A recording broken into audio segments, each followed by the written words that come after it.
Teachers everywhere are running on empty. What is going on and what can we do about it? Well, welcome back to the Teach for the Heart podcast, where we tackle teaching challenges from a biblical perspective.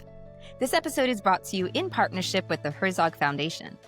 I'm here today with Ashley, one of our Teach for the Heart team members and mentors, and we're going to be talking about this question of why are teachers so overwhelmed and what can we do about it? Ashley, thanks for being with us again today. Thanks for having me. So the reality is that the situation has changed, right? I mean, teaching has, I think, well, I don't want to say always, but as far as I've ever known it, and I think even in my parents' generation, it has been a lot, right? Teaching is a lot. You're dealing with multiple kids, there's multitasking, so many expectations. But in the last decade or so, particularly the last 5 years, more and more and more is being expected of teachers, right? We have to differentiate, testing, data, IEPs, Yep. be a trauma counselor on top of all of that. It's just a lot. What are you seeing, Ashley? It's really interesting. We're seeing teachers are, I feel like, reaching a level of stress that they can't deal with it anymore. Hmm. Like, this is not a sustainable place for teachers to live. We're seeing kids with much higher behavior issues. We're seeing kids with higher needs as far as, IEPs or support plans, and different things we have to accommodate and help support them to keep them on track with everybody else and on track with the lesson. And then we're seeing, I think, a disconnect between admin and teachers as admin are trying to enforce or require all of these things, probably from pressure that they are getting, but then they're putting that onto their teachers and the teachers are maxed out. And so it's creating a lot of stress, it's creating a lot of friction. And then teachers are leaving, and that is what we don't want. We want teachers to stay. We want teachers to love their job and find joy in it. But they're and I can see why the urge is this just doesn't work anymore. It's not sustainable because it isn't. Right. Yeah, I totally agree with you. There's more expected, and then the teacher's time is not respected. Hmm. Yeah, there's so many reasons why, and we're going to get into some of that. But yeah, there's not this recognition that a teacher needs time to teach and prep. Hmm. There's just more. It's kind of this. It feels like some higher ups feel like they can just keep piling more and more, and without hitting a breaking point. But I think we Yeah. truly are hitting that breaking point. So Yes. the reason we're starting with kind of this bleak picture is because you guys live it every day. Hmm. This is what it's like. And so I think it's important for us to acknowledge this is the reality we're living in. And it is worse in some schools than others. So it's Yeah. not like every school is different, is the same. But I think it's important to start by recognizing the reality. This is where we're at. And there are aspects of that you have no control over. But Hmm. there is a lot that we can control. And I would argue that because it is not a good environment, we have to be more intentional with what we Hmm. do and what we do control. Otherwise, it is absolutely impossible. So we're going to kind of talk about that. So let's kind of dive into some of these reasons in a little bit more detail and then talk about what we can do. So the first reason, as we were thinking about this ahead of time, we were like, teachers are so overwhelmed because too much is expected, right? Hmm. And there's just all of these crazy expectations. And this really just means that we need to be more careful than we ever were. Because if we're not careful now, it is just going to be insane. Yeah. Hmm. So we know that, right? Too much is expected of us. That's the first Yeah. reason. That is the reality. And that there's not a lot we can do about that, but we can recognize it and say, okay, we got to be Yeah. intentional. So the Yeah. second reason, though, that ties in, this one we have a little bit more control over, is that we don't always set realistic boundaries, right? Yeah. We don't always think through, okay, where am I actually going to use my time? And I see Hmm. a couple mistakes with this. Um, Sometimes teachers try to set boundaries, but they're unrealistic in one of two ways. Sometimes they're too idealistic. I'm going to leave at 4 o'clock every day and take nothing home. Okay, Yeah. that sounds great, but if you don't have a good plan for how to do that, that's just going to frustrate you, and it might Hmm. not work, right? On the other hand, sometimes teachers are just they don't set boundaries, and they're just I'm just going to stay up till I get everything done, and Yeah. everything is never done, and you fall asleep, and it's like that repetitive cycle we talked about in our last Yes. episode. So Ashley, what are your thoughts around how do we set realistic and good boundaries and make sure we're maximizing the time that we do have to work? Well, I think one of the first things is acknowledging that reality that we are finite. God made us finite creatures. We don't have infinite capacity. We don't have infinite energy. We don't have infinite focus. And we need sleep. We need food. We need time with our community. These are things we were created to need. And so we can't keep pushing at this unsustainable pace. So acknowledging the reality, I think, is really essential. And then taking a look at what we then have to be really honest with ourselves. I'm not going to fit it all in. So what do I have to fit in, and what can I let go of or flex? And I know that I can hear all of you teachers out there being like, it's not optional. I don't have an option. But trust me, we've got some things that we can do about this. I was there, and I've made some incredible changes in the last few years, and it can be done. So turn off the part of your brain that right now is like freaking out, being like, you don't have any idea. I do. I know. And I know it sounds impossible, but I'm here to say it can be done. You can say no to things. You can cut things. So those are, I think, just one, acknowledge the reality, and then two, start looking at what you can cut. Yes, and I think that idea, "I can't cut anything," is really keeps us stuck, and I get where Yeah. it comes from. It comes from Mhm. just, like, everything is being expected of me, but Mhm. truly, like, it we can't keep thinking that. If we keep thinking that, we will not be you won't be a teacher in 5 years. Like, you will have like, Yes. that's how high these stakes are. Like, we can't afford to hold on to that idea that I can't cut anything, I just have to do it all. It's not working. So it's like we have to realize these stakes are huge. I have to find ways to cut it. And I do think there's actually some mindset traps that keep us stuck and make it Mhm. hard to let go of things. We're actually doing a free training here very soon where we're going to get into like what keeps us from being able to take things off our plate and how do we Mhm. actually take off our things off our plate because I recognize sometimes it's like, well, I need some help. I don't know what to do. Yeah. So I do invite all of you to that training. It's at teachfortheheart.com/plate. And we'll get into way more of this. But yes, I think it's so important. If you're feeling that, oh, I can't, you Mhm. have to, and you can. It really is Yeah. possible. Yeah. And I do think, like, think about it, like, from the perspective of one of the most important things for a successful teacher is experience. Think about the teacher who's been there 5 years, 10 years, 20 years. That experience is invaluable. So you might be, like, burning yourself out, and then you're gonna quit after 5 years. That's not good. We need the teachers who've been there for 10, 20 years. We need that experience. And so if you cutting back and saying no is going to keep you in the profession longer, that's going to benefit your students. It's going to benefit the world. That's where you'll really be able to make a difference is keep staying the course, gaining that experience. But the only way you're going to do that is if you cut and say no. Yeah, absolutely right. You have to be willing, yeah, let go of perfectionism, let go. There's so, like I said, so many Yeah. things. Join us in the training. We will dive into all of them.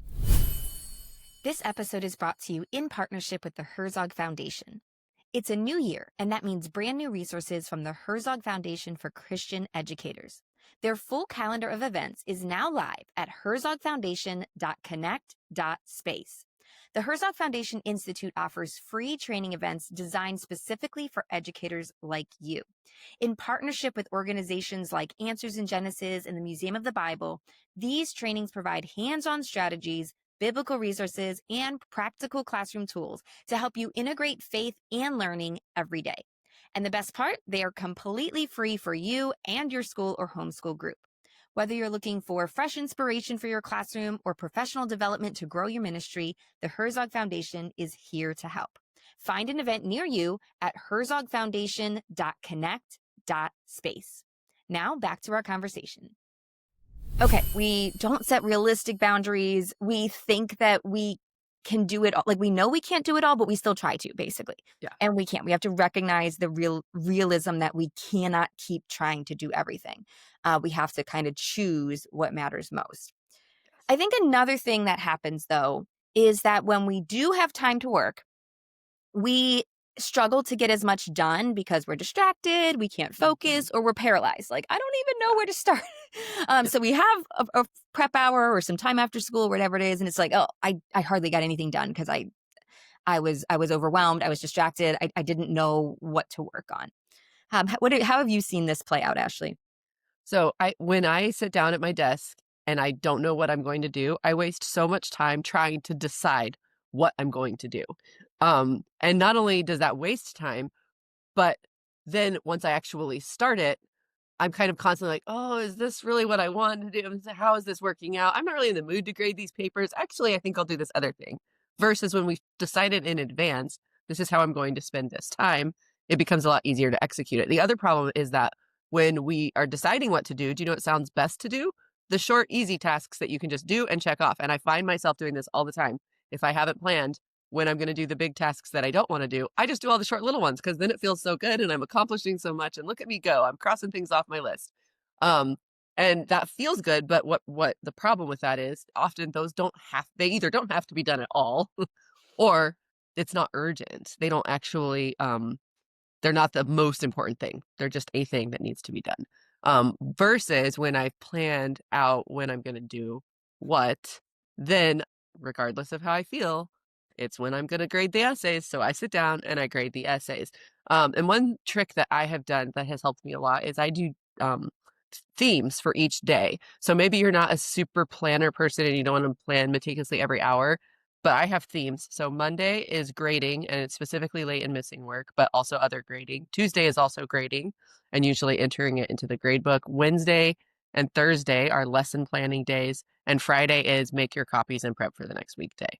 And so it's as simple as that. I'm not wondering on Monday, should I lesson plan for next week? Should I look at this unit? I know Monday is my grading and catch up on late work and missing work day. And so I sit down and that's what I do anytime I have a spare minute throughout the day. So that's helped me a lot. Yeah, I know a lot of teachers really find that helpful to have themed days, but it's really about finding what works for you, right?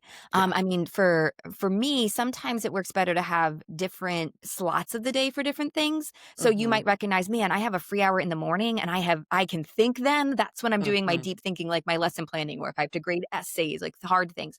Man, at the Yeah. end of the day, my brain doesn't work so well. So that's when I just grade and enter stuff in the computer. I can do that, Yes. or I do some of the easier things later in the day. So just find what works for you. But the key, as Ashley said, is planning ahead of time. What am I going to do? And I love my friend Angela Watson always said, identify your most important thing for the day and do it first. Now, as Yes. teachers, first might not actually be first thing in the morning. It might be that first good block you have, but just that intentionality of recognizing what do I most need to get done this today, and yeah, planning to get that done. Mhm. But yeah, I know for me too. When I sit down with my planner and I'm like, okay, I'm just going through the list, I get so much more done than when I'm like, what should I do next? Yeah. It's really powerful. And I think too, you can find what works for you. You can plan. I like to now plan my whole week. Like I write out, I look at my whole Hmm. week and I just put stuff on each day that I'm trying to get done. Some people like to plan each day. It doesn't really matter. You can Yeah. experiment with what works for you. Yeah.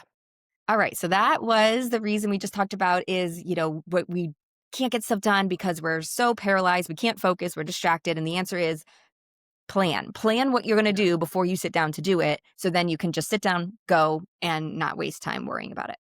Hmm. There's so many more reasons why we get overwhelmed, but the last one we're going to talk about today is we try to do everything perfectly, right? We Mm. want everything to be so nice, so good. And we already talked about this a little bit, but let's dive a little bit deeper into why is trying to do everything perfectly actually not what we should be doing? Thoughts on this one, Ashley?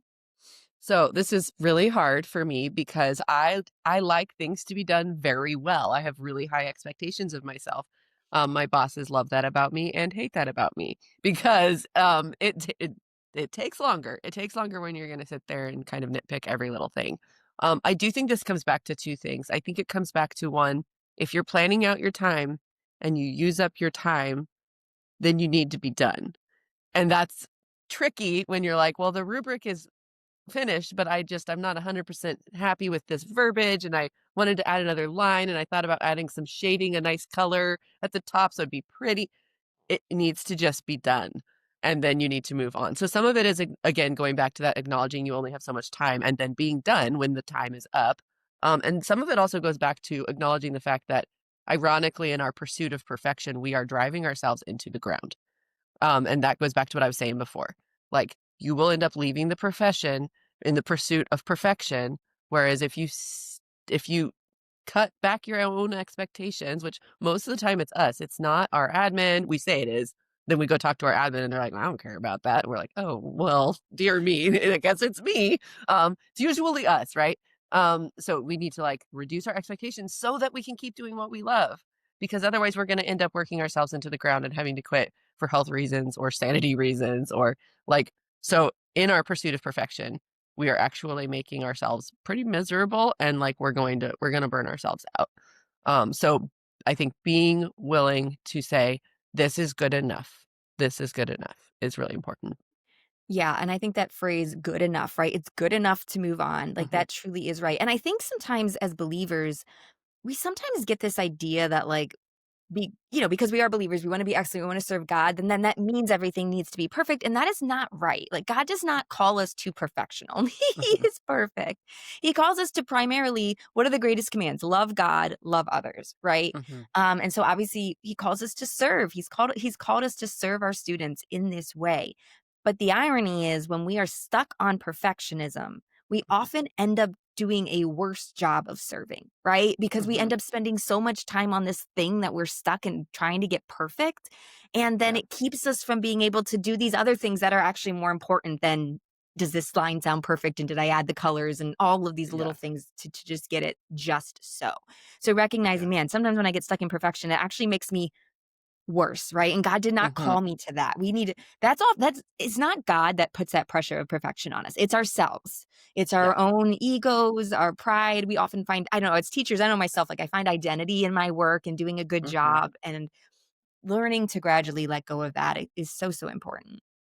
Any final thoughts for us, Ashley, as we wrap up? So I would just encourage anyone listening to this to um, know that there's hope. Know that it doesn't have to be this way, and you can find joy in teaching, and you can find a way to make it sustainable. Um, and that you have to if you want to stay in the profession. And we love our job, we love teaching, and it's worth it. So, especially when we're tapped out, especially when we're overloaded, it can feel like the last thing we have time to do is take time to figure out our time. But that's literally the most important thing you can do when you're feeling overwhelmed. The worst thing to do would be to ignore it, pretend you're not overwhelmed, and keep pushing yourself into the ground. Yeah, I just echo that. I know so many times when I'm feeling stressed and I'm feeling overwhelmed and I'm like, oh my goodness, there's just so much and the stress level is rising. If I give myself like, okay, I'm going to take 20 minutes, 30, whatever it is, I'm going to sit down. I'm going to actually look at what I have to do. I'm going to make a plan for when I'm going to do it. And, Mhm. and when I do that, I by necessity have to cut some things because they're not all going to fit. Then immediately the stress level goes down and now I have a plan and I can just work the plan. So yes, I Yeah. love that. Sometimes we feel like we don't have time for that, but it's literally what we need to do most. And maybe you don't know what you need. Like, you just know I don't have time and I'm overwhelmed. So, one trick that you can try is make a list of the pain points. Where does it hurt and pinch during the day? Maybe it's like when you have to sit down to prep for, a parent meeting. Maybe it's when you have to grade. Maybe it's when it's 3 o'clock and your energy crashes. Where are the pain points? And then you can go from there to start problem solving. Rather that's, planning your time better or cutting things or, whatever it might be.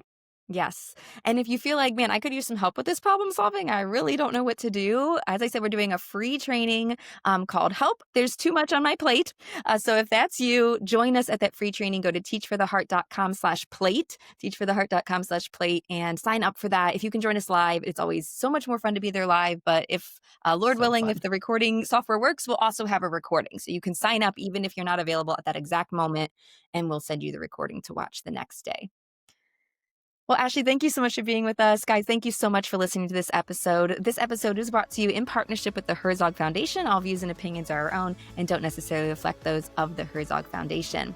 I hope to see you at the free training. In the meantime, remember, God is at work in you and through you, and He's using you to make a difference. Keep your eyes on Him and teach for the heart.